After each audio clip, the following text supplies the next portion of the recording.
درس میں ہم انشاءاللہ الکریم تکبیر تشریق کے مسائل سیکھیں گے۔ توجہ کے ساتھ درس سنیے گا اور آگے شیئر بھی کیجیے گا۔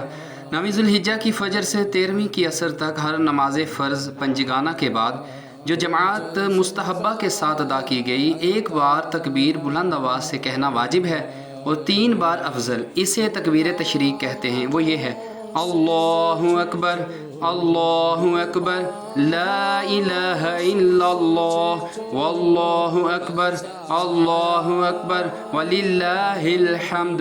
تکبیر تشریق سلام پھیرنے کے بعد فوراً واجب ہے، یعنی جب تک کوئی ایسا کام نہ کیا جس سے تکبیر ساقط ہو، مثلاً مسجد سے باہر ہو گیا یا قصداً جان بوجھ کر وضو توڑ دیا یا کلام کیا اگرچہ سہواً، تو تکبیر ساقط ہو گئی، اور بلا قصد وضو ٹوٹ گیا تو کہہ لے۔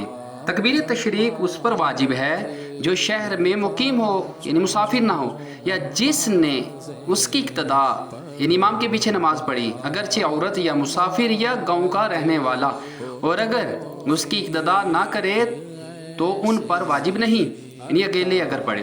نفل اور سنت اور وتر کے بعد تکبیر واجب نہیں، اور جمعہ کے بعد واجب ہے، اور نماز عید کے بعد بھی کہہ لے۔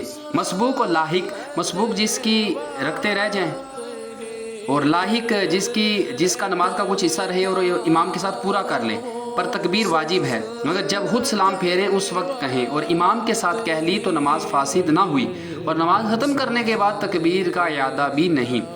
اور دنوں میں نماز قضا ہو گئی تھی، ایام تشریق میں اس کی قضا پڑی تو تکبیر واجب نہیں۔ یوں ہی ان دنوں کی نمازیں اور دنوں میں پڑھی جب بھی واجب نہیں۔ یوں ہی سال گزشتہ کے ایام تشریق کی قضا نمازیں اس سال کے ایام تشریق میں پڑھے جب بھی واجب نہیں۔ ہاں، اگر اسی سال کے ایام تشریق کی قضا نمازیں اسی سال کے انہی دنوں میں جماعت سے پڑھے تو واجب ہے۔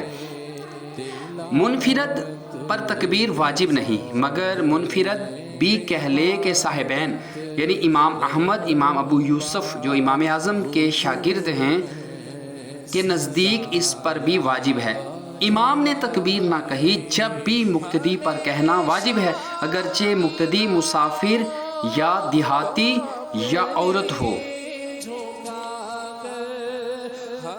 ان تاریخوں میں اگر عام لوگ بازاروں میں باعلان یعنی اونچی آواز میں تکبیریں کہیں تو انہیں منع نہ کیا جائے۔